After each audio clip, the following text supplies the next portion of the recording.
So I'm really double checking the colors here and parts and things like that.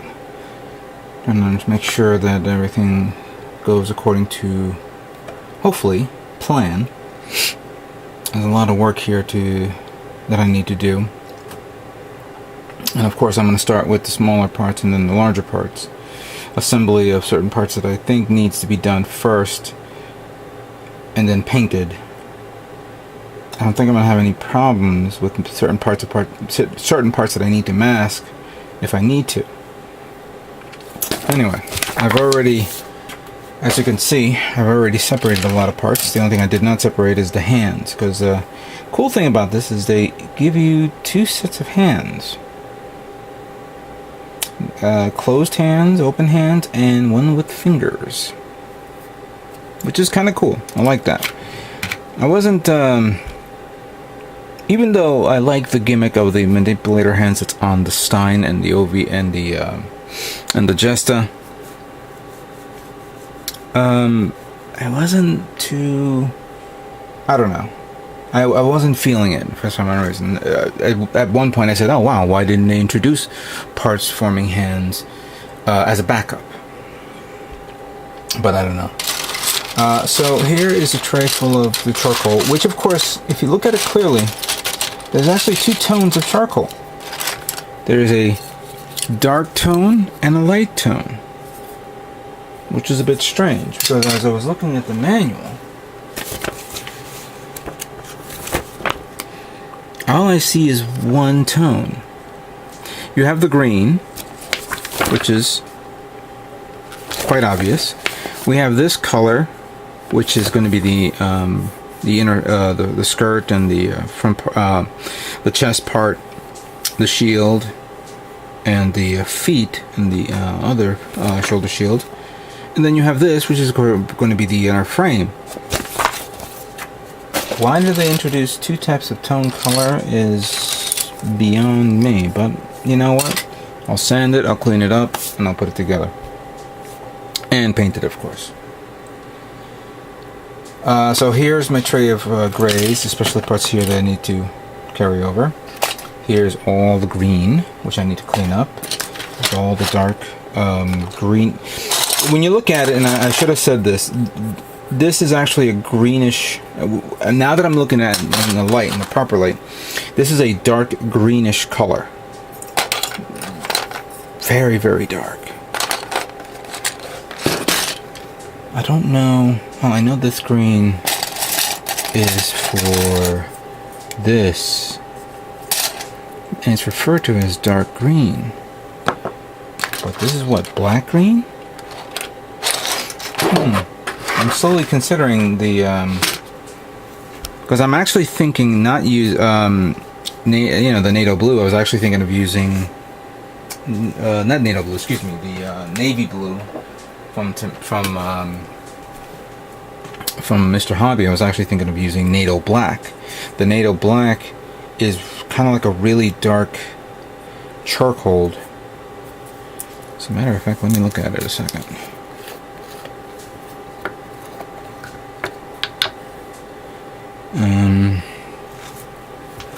Where's my test toothpick? Ah, there it is.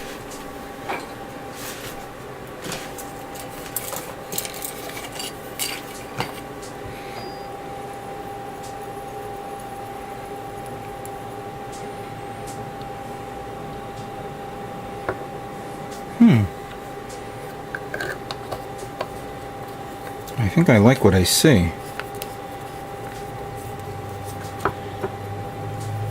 As a matter of fact,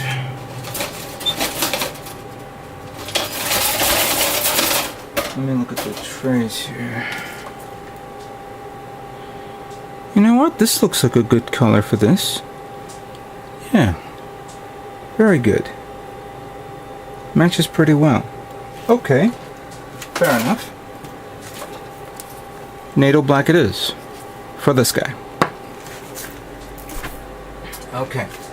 So, now that I've squared that away, I need to focus on putting some of the parts together. Let's throw that in the trash.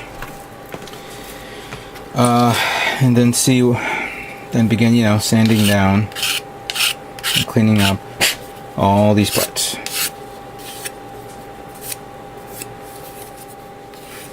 Okay, so as you can see, I got some of the weapons done here. I applied a inky amount of glue around the edges here. I'm just waiting for me to dry so I can sand it down. This one I may have to remove because even though I can pop it out, I want to make sure I cover the whole part to paint it.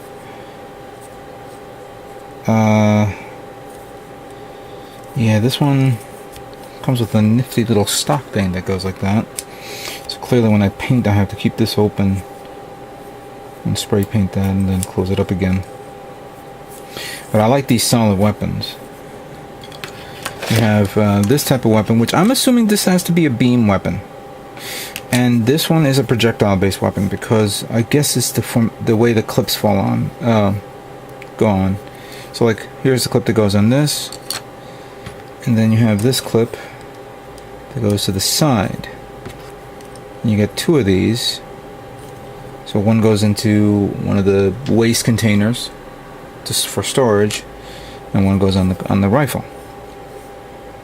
I'm slowly debating on whether which gun I should use. I may do the old, you know, him firing at both weapons at the same time, but I don't know yet. Well, I'll figure it out soon enough. This Panzerfaust was a pain in the ass for me to sand down because when I was assembling them, I noticed the notches in there were not even, especially on this red part, you know, on the top red part. So I had to pop it out, sand it down using a sanding sponge, and then sand these down just to get the nubs out of there.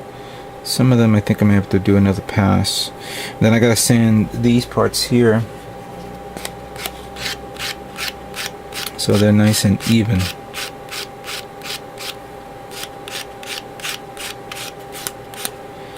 Just so, you know.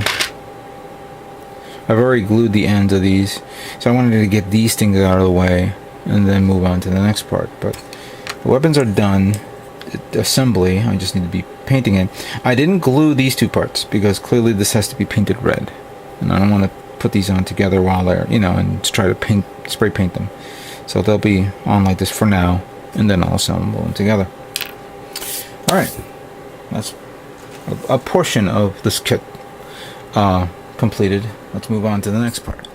Alright, reviewing more parts here. The backpack is fairly simple. There's only there's two parts to this, plus this inner section, which constitutes the trim part, which holds up the thrusters. You have this, you have the two side parts, and then you have the thruster parts, which can be assembled and painted later on. But the reason why I'm showing you this is because there's going to be that seam line here and here. So I don't know which one's the top and which is the bottom, but that doesn't matter. I want to make sure that I apply enough glue here so that way when I sand it down, it will be nice and even. Only up here is where I'm more concerned. The sides I don't care because the sides will be covered up with the actual trim part. It's here that I'm more concerned.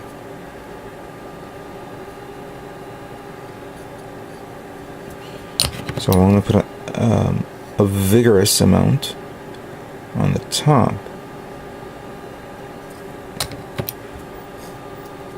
Right now it's probably drying as quickly as possible, so I want to make sure I put this on.